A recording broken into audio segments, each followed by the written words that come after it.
Let me tell you, this stuff is extreme, but no successful person was balanced. Every successful person is extreme. Every successful person goes above and beyond. Every successful person. When I was just 12 years of age, I was in my bed sheets, my pillows, blankets, etc. Because even at that age, I got bored of just using my hand, and I needed more heightened levels of dopamine to stimulate my little lizard brain. It's just like a drug addict, for example. Like when you first try drugs, you do the standard dose, right? You do that for a little while, then you get used to it, your tolerance raises, and that same dose doesn't really affect you. It doesn't get you high, it doesn't stimulate you, so you need higher doses to stimulate you. That same principle applies to jerking off. For me, using my hand all the time didn't really affect me as much, so I kind of needed like different things like blankets and pillows and stuff, and like I would make shapes out of these blankets to like represent women, and I'd like, lay pillows on top of me and imagine I was having sex and stuff. Comment below if you guys have done that weird shit too. It's really embarrassing to talk about this, guys, but not a lot of guys do, because a lot of guys are ashamed to admit that they do this, and I know tons of people do this, but somebody has to come out and talk about this self-injustice and how they are beating this addiction. This went on for years. This is something I struggled with since I was 12 years old. Can you believe that? I'm 25 now, and I'm not gonna lie, guys, I still struggle with this mentally, and I've had my fair share of relapses, but in this video I'm gonna show you guys the strategies that I've come across after I came across self-improvement and such that helped me get rid of this addiction. So stay tuned, because we are gonna help you stop your bed sheets, you little rascal, you. If we're just meeting for the first time, my name is Joey Gonzalez. My whole message behind my channel is self-improvement, making men better versions of themselves through becoming more masculine. Judo, fitness, we talk about nutrition, we talk about semen retention, spirituality, all that good stuff. If you vibe with me at all throughout the video and you like the message of making men strong again, then don't hesitate to scroll down, hit the subscribe button, and join the community. So it'll be a pleasure to have you. All right, let's continue. So my first tip is a pretty obvious one. Get rid of anything that you associate with fapping. Any pillows that tempt you, any nice, thick, soft, big blankets, get rid of them. Any sheets, get rid of them. Throw them in the basement, get them far, lock them up in a safe. Do anything that you can to get rid of it. Don't have it in your sight, because the more you see it, the more you're going to get tempted to use it. It's just like a drug addict or a cigarette smoker trying to quit. If you're trying to quit smoking cigarettes and you have the cigarette pack in your house, on the table when you go downstairs, in your bedside stand, you wake up and you see them, don't you think that person is going to be more tempted to grab it and start using it again? The same principle applies with masturbation. The same principle applies with any addiction, basically.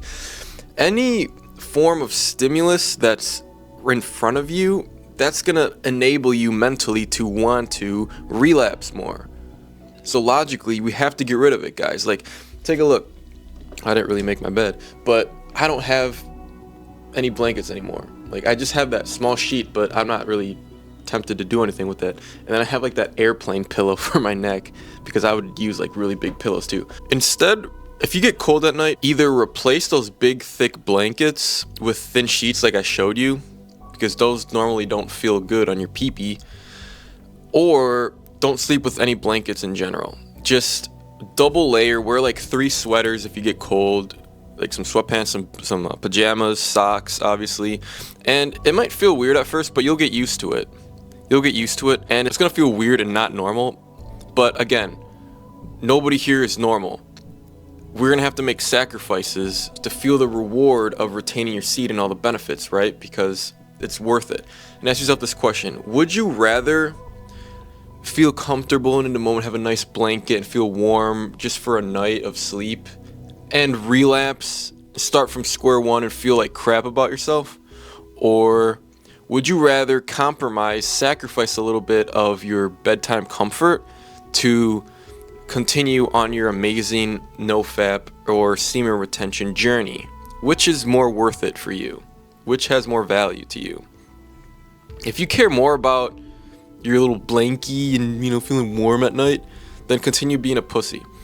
But if semen retention matters to you and you've made a pact with God, then you have to make these compromises. And it's not normal. The normal person doesn't do this, guys, but we're not normal.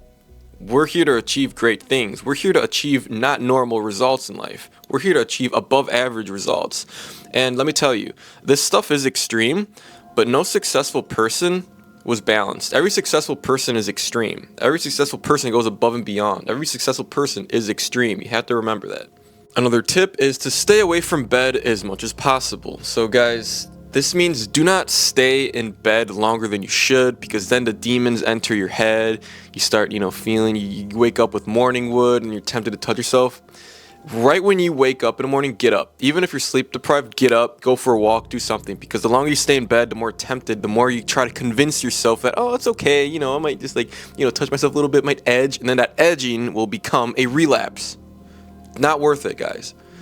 And this is something that I struggle with as well. So what I do is I stay busy as much as possible. I only get in bed when I go to sleep. So don't eat in bed, don't watch videos on your phone in bed, don't procrastinate in bed, get the heck away from that thing. Do your work in coffee shops, go to your university, go to the gym, go to your office, get up, go downstairs, don't be in your bed. Only use your bed for sleep. That's the real only purpose of it anyways. Remember, Proverbs 16:27-29 says, idle hands are the devil's workshop. So if you're not doing anything, those demons will enter your head and you're gonna probably be tempted to relapse. So stay away from your bed. My big struggle I'm going through right now is when I wake up in the morning, and sometimes I wake up in the middle of the morning where I still have 3 more hours to sleep, but I stay up and I'm up for 10 minutes. I go on my phone and then I get tempted to touch myself and stuff. In those instances, if I don't fall asleep after 15 more minutes or 10 more minutes or something, then I'm just up. I get up because I know the longer I stay in bed, the idle hand, the devil's workshop, so the demons are going to enter and then I'm going to be tempted with that morning wood and then I'm going to relapse. So no, I just get up. I don't care if I'm sleep deprived. I'd rather be sleep deprived than relapse, honestly, because the semen retention journey for me is far too valuable than to just risk it staying in bed, Remember, God is watching. So how would you feel if God was walked into you while you were touching yourself? Wouldn't you feel embarrassed?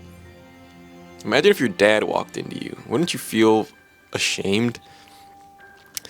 And another thing is, you got to remember Jesus' sacrifice. He died on the cross. Imagine the pain, the suffering that it took to do that. Being hung up on the cross, bleeding to death, in pain, your whole body. None of us could have done something like that. So the very least we could do is commit less sin by touching ourselves. The least we can do is this little form of sacrifice, which is resisting temptation to touch ourselves for God.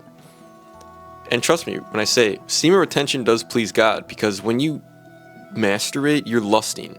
You're committing adultery, believe it or not. It says it in the Bible.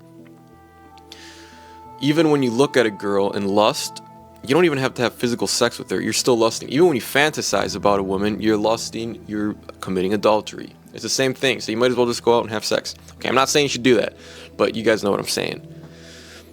It's all forms of sexual immorality, guys. We really have to get a grip over our sexual addictions, guys, our sexual impulses. I think that is very important for the development of a man, because if you go on your life and you're not sexually disciplined, and your mind is not desexualized, you're going to live an awful life. You're going to have terrible relationships. You're not going to have good discipline in general. You're going to be horny all the time. You're going to view women as sexual objects, which is going to be a detriment to your relationship, because women are intuitive and they can tell that you're just using them. And it's just an awful life. I couldn't imagine living like that. And guys, that is exactly why I made a video breaking down just that. Why, as a man, we need to desexualize our mind and all the benefits that come with that, and how exactly to do that. So if you guys are interested in that topic, then watch this video right here. I will see you there.